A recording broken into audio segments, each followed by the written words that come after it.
नमस्कार साथियों, मैं विकास कुमार आप सभी का अपने YouTube चैनल डेली पढ़ू में हार्दिक स्वागत करता हूं। मैं आपको उत्तर प्रदेश पुलिस कांस्टेबल का हिंदी प्रैक्टिस सेट लेकर आया हूं, जो 27/1/2019 की सेकंड शिफ्ट में पूछा गया था। इसको हम बड़े ही अच्छे ढंग से करेंगे और आप अपना मॉक टेस्ट समझकर इसको ज़रूर दें और कमेंट बॉक्स में अपना स्कोर भी बताएं। चलते हैं हम अपने प्रश्न की तरफ। एक छंद में कितने चरण होते हैं? तो इसका ठीक आंसर होगा ऑप्शन ए। कितने चरण होते हैं? 4।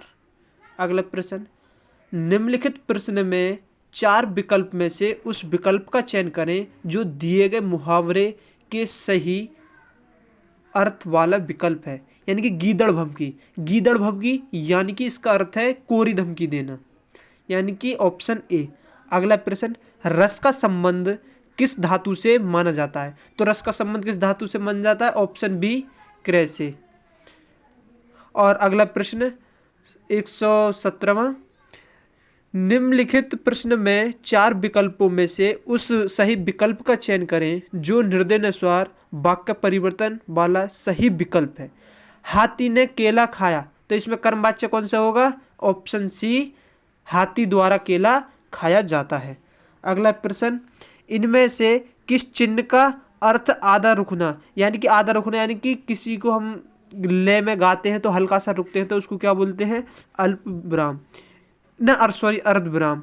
और इसको ऑप्शन ए ये हो जाएगा अल्प विराम। क्या हो जाएगा ये? अल्प विराम। ये जो हल्का सा हो जाएगा अल्प विराम। और ऑप्शन सी ये हो जाएगा पूर्ण विराम। और अगला डी, ऑप्शन डी, ये जो साइन बना ये हो जाएगा विस्मयादि बोधक वाला चिन्ह। कौन सा वाला? विस्मयादि बोधक वाला। चलते हैं अपने नेक्स्ट प्रश्न की तरफ। इनमें निम्नलिखित प्रश्न में 4 विकल्प में से दिए गए शब्द के सही समास वाला विकल्प पहचानिए। दशानन, इसका ठीक आंसर होगा ऑप्शन ए, दशानन। 10 है आनंद जिसके अर्थात रावण। तो ये हमारा बहुब्रीहि समास में चला जाएगा। रावण ठीक लिखा है, रावण। चलते हैं अपने नेक्स्ट प्रश्न की तरफ।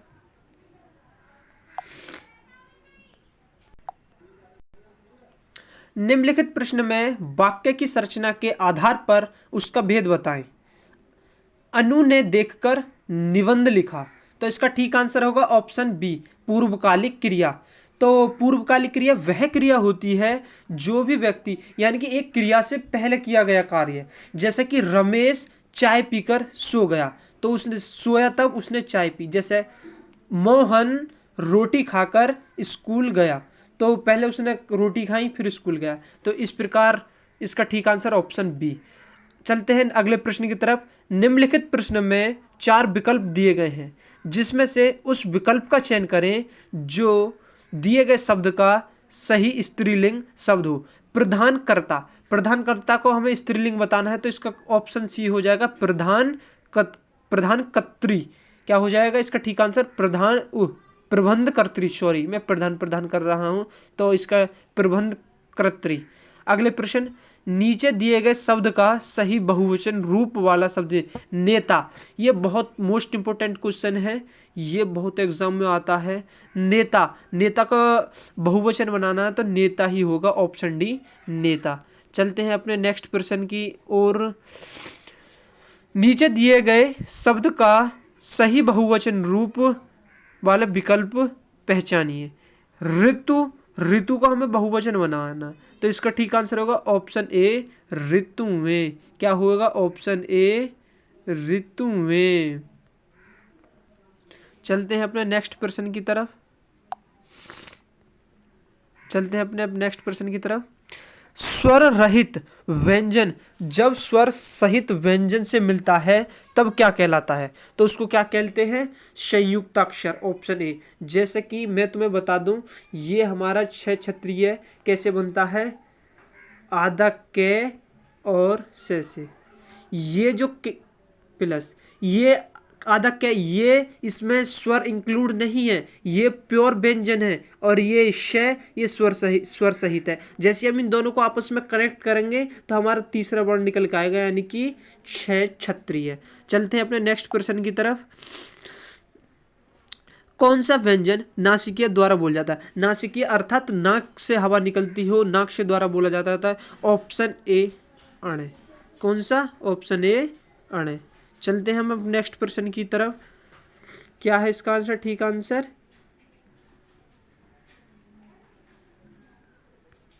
चलते हैं।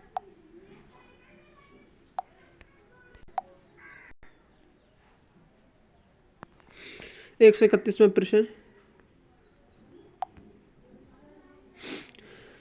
निम्नलिखित वाक्य विशेषण की किस अवस्था में यह करेला कड़वा है? तो आपका ऑप्शन कौन सा ठीक होगा? मूल अवस्था। कौन सा होगा? ऑप्शन मूल अवस्था।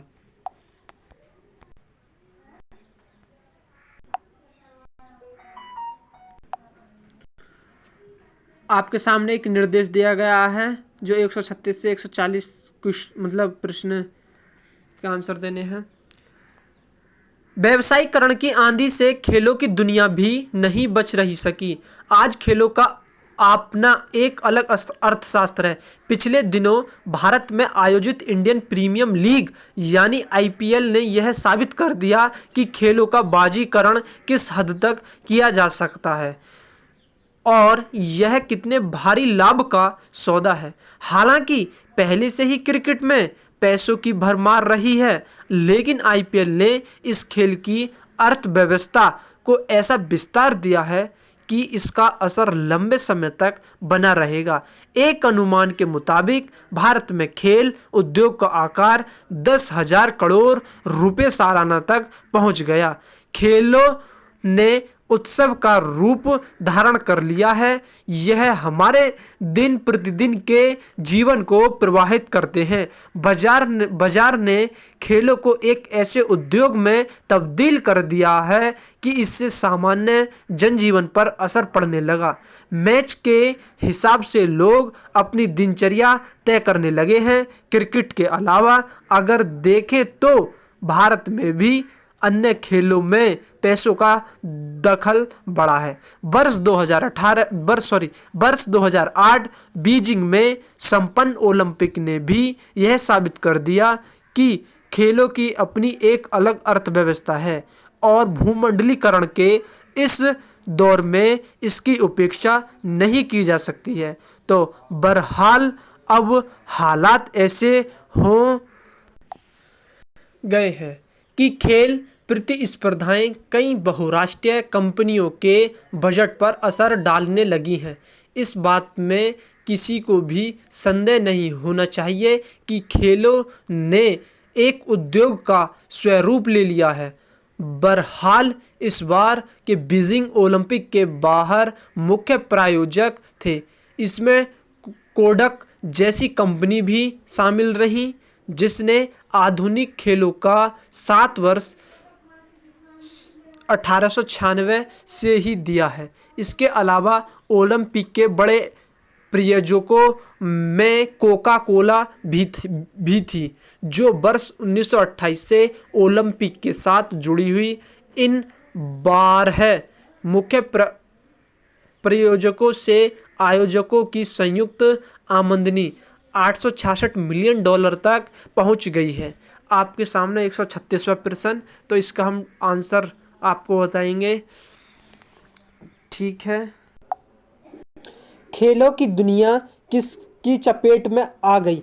आपके सामने इसका ठीक आंसर ऑप्शन सी होगा, वैश्वीकरण।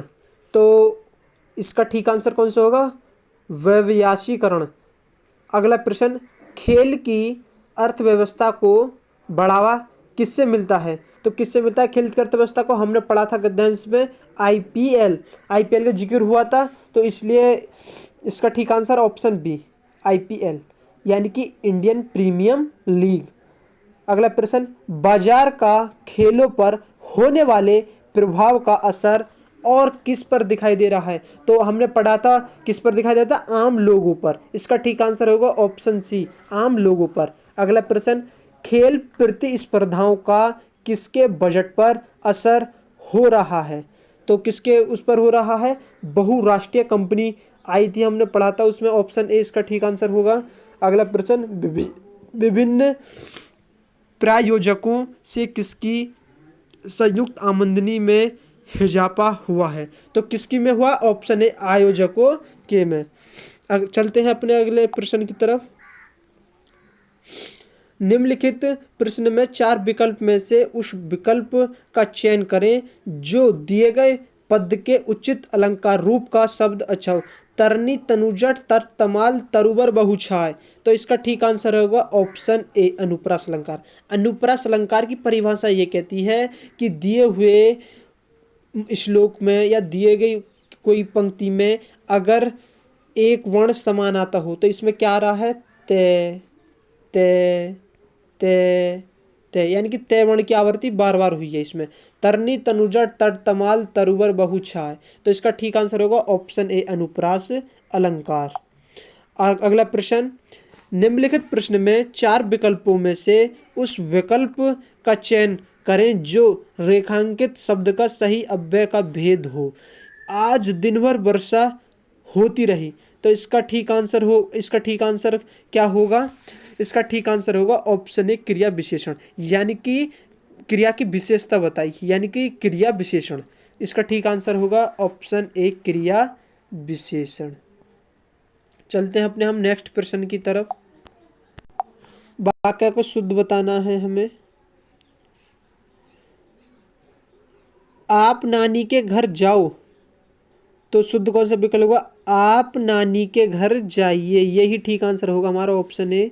आप नानी घर जाओ, ये गलत। आपने नानी घर जाना, ये भी गलत। आप नानी के घर जाओ, ये भी गलत। तो इसका ठीक आंसर होगा ऑप्शन ए।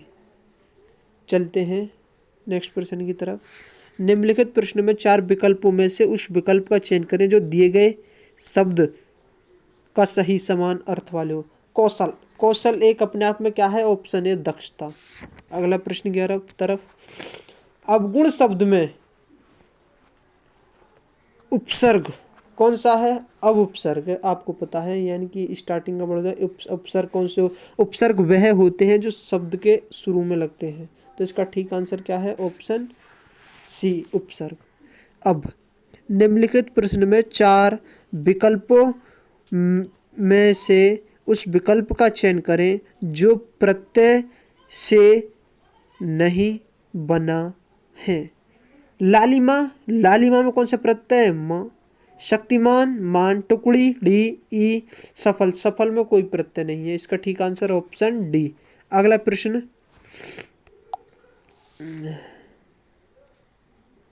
निम्नलिखित 4 विकल्प दिए गए हैं जिनमें से एक शब्द दिए गए हैं। शब्द का सही तद्भव। ग्राम का तद्भव पता होगा आपको, ऑप्शन ए क्या है? गांव।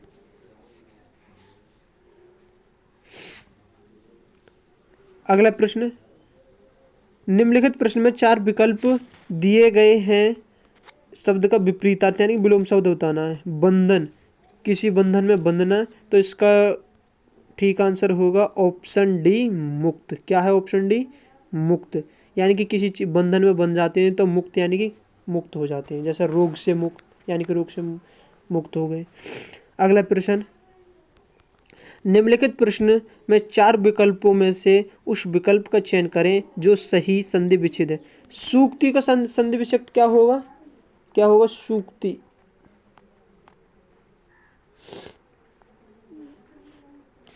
सुधन उक्ति,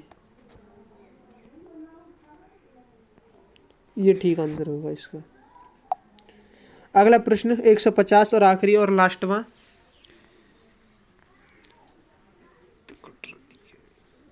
सॉरी कट रहा है प्रश्न,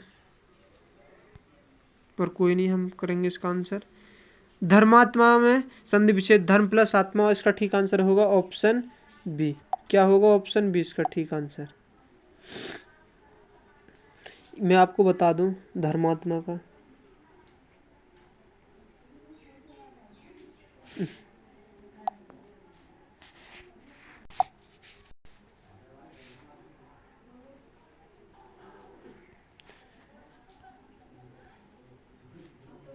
धर्मात्मा। तो इसका ठीक आंसर होगा, क्या बनाएंगे इसका?